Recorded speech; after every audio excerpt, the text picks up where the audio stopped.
इतिहास के पन्नों में दर्ज कई खौफनाक मंजर, कई लड़ाइयाँ, युद्ध जिसने पूरी मानवता को अपनी ताकत और विनाशकारी क्षमता का एहसास दिलाया था। आज दुनिया में चल रहे सारे विवादों की चर्चा की जाए तो सवाल आएगा, आखिर ये समय कैसा है और आने वाला समय कैसा होगा मानवता के लिए। वास्तव में मिसाइल्स, बम, खून से लथपथ धरती, मानो यही आज और आने वाला कल होगा। हमारे सनातन धर्म में ऐसे ही एक युग का वर्णन मिलता है जब अधर्म अपने चरम पर होगा। इंसानियत, धर्म, आस्था भुलाकर लोग आपस में मरते दम तक लड़ेंगे और इसे ही कहा गया है कलयुग। हमारे पुराणों में बताया गया है कि उसी समय होगा कली और कल्कि के बीच भयानक युद्ध, जब होगा कलयुग का अंत और एक नए युग की शुरुआत। आज दुनिया में मौजूद कई घातक हथियार जैसे परमाणु बम, जो पल भर में ही इस धरती से सारे जीव को समाप्त कर देने की क्षमता रखते हैं। तो क्या मनुष्य अपने विनाश की ओर बढ़ रहा? क्या कलयुग का अंत निकट है और क्या कल्कि अवतार आने वाले हैं? ऐसे ही कुछ अनसुलझे सवालों को सुलझाने की कोशिश करेंगे इस वीडियो में। युग,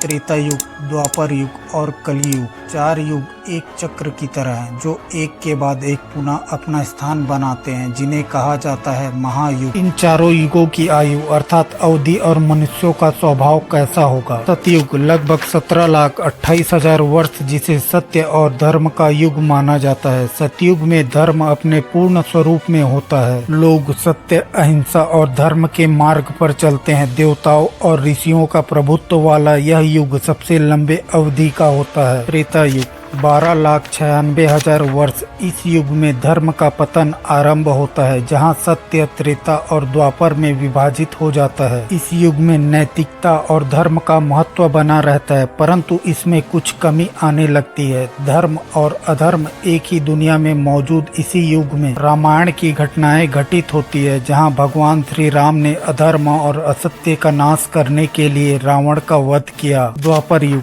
8,64,000 वर्ष, जहाँ धर्म और अधर्म एक ही परिवार में दिखने लगा, जैसे पांडव और कौरव, और इसी युग में होती है महाभारत की घटनाएं। वही अधर्म और अनैतिकता बढ़ती तो है, परंतु धर्म का प्रभाव अभी भी बना रहता है। वहीं भगवान श्री कृष्ण ने अर्जुन को गीता का ज्ञान दिया और धर्म की पुनः स्थापना की। चौथा और अंतिम कलियुग 4,32,000 वर्ष, जहाँ धर्म और अधर्म एक ही मनुष्य के अंदर समाहित हैं। वर्तमान समय का युग कलियुग, जिसमें धर्म का पतन अपने चरम पर होता है। यही वह युग होता है जब सत्य, त्रेता, द्वापर और कलियुग पूर्ण रूप से विभाजन होते हैं। अर्थात जैसे जैसे काल चक्र घूमता गया, मनुष्य अपने कर्तव्य धर्म से दूर काम, क्रोध, मोह जैसी लक्षणों की ओर बढ़ता गया। उनकी आयु और लंबाई भी घटती गई। पुराणों में बताया गया है कि जब जब इंसानों में अच्छाई और धर्म का पतन होगा, तब तब महाप्रलय होगा और तब भगवान अपने स्वरूप में आकर अधर्म का विनाश और धर्म की पुनः स्थापना करेंगे और फिर से युगों का चक्र घूमता जाएगा। जैसे सतयुग के बाद त्रेता युग, फिर द्वापर युग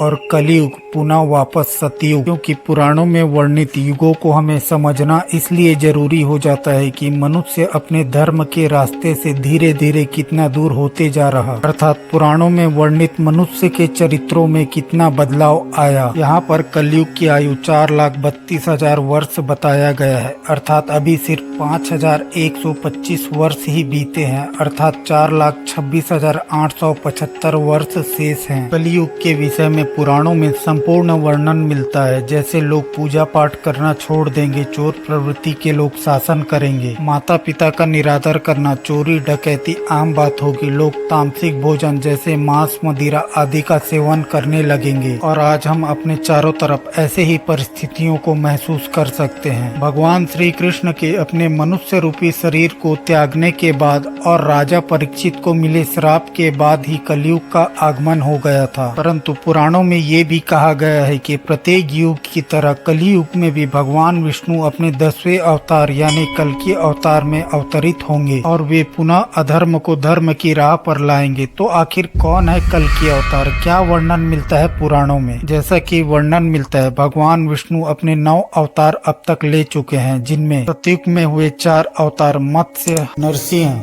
कूर्म, वराह। त्रेता युग में वामन अवतार भगवान परशुराम और श्री राम अवतार। द्वापर युग में भगवान श्री कृष्ण और भगवान बुद्ध अवतार। एवं कली युग में होगा कल्कि अवतार। कली युग में कली युग का अर्थ काल, कला, कलेश जैसे कि आज हम अपने चारों तरफ खुली आंखों से देख सकते हैं। समाज में बढ़ते जुर्म, चोरी, डकैती, लूट, बलात्कार, बेगुनाह महिलाएं, बच्चे, पुरुषों के ऊपर अत्याचार, मासूम जीव हत्या आदि। बताया गया है कि बाकी 3 युगों में हुए राक्षसों से कहीं ज्यादा शक्तिशाली होगा कलयुग का कली राक्षस, जिसे परास्त करने के लिए स्वयं कल्कि अवतार को भी 7 चिरंजीव की सहायता लेनी पड़ेगी, जिनमें हनुमान जी, अश्वत्थामा, राजा बलि, वेद व्यास जी, विभीषण, गुरु कृपाचार्य एवं भगवान परशुराम जी शामिल होंगे। जो मनुष्य जुआ, संपत्ति, अनैतिक संबंध, शराब आदि को अपना सब कुछ मान लेता है, इसका अर्थ वह पूरी तरह से कली के प्रभाव में होता है। और यही सब आज समाज में तेजी से बढ़ रहा है। मतलब आज नहीं तो कल कलियुग अपने चरम पर होगा।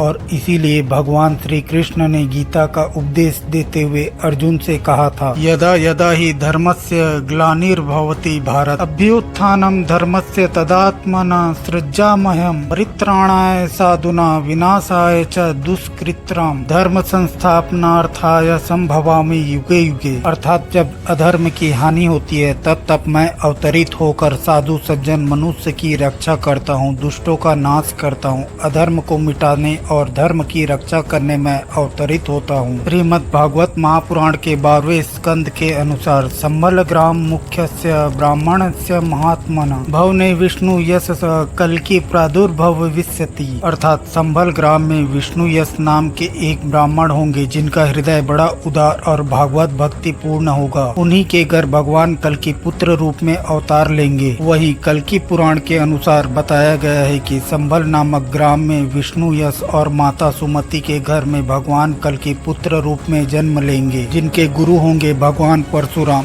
इसके साथ ही पुराणों में बताया गया है कि 64 कलाओं से पूर्ण और देवदत्त नामक एक सफेद घोड़े में भगवान कल्कि धर्म की स्थापना और पापियों का नाश करने आएंगे। मित्रों, आज अगर देखा जाए तो कई महाविनाशकारी युद्ध जैसे प्रथम विश्व युद्ध, द्वितीय विश्व युद्ध, जिनमें लाखों लोगों ने अपनी जान गंवाई, और आज भी बात करें तो कई आतंकवादी संगठन के हमलों से कई बेगुनाहों की जान जाती है। वहीं रसिया यूक्रेन युद्ध, इजराइल पैलेस्टीन युद्ध जैसे कई हालात बनते जा रहे। लोग अपने वर्चस्व जमीनी लड़ाई लड़ रहे। ना जाने कई खतरनाक हथियार दुनिया में मौजूद हैं जो इस धरती से मानवता को मिटा सकते हैं। लोग इसी धरती को नर्क बना रहे। तो अब ये घोर कलयुग नहीं तो क्या है। हालांकि पुराणों के अनुसार कलयुग का अंत अभी बाकी है, परंतु परिस्थिति इतनी खराब होती जा रही मानो यही अंत हो। हालांकि काल चक्र अपने नियम के अनुसार ही चलेगा। बस हम मनुष्यों को ये समझना होगा और सारे लोग मिलकर अच्छे कर्म करने होंगे ताकि समाज में शांति बनी रहे।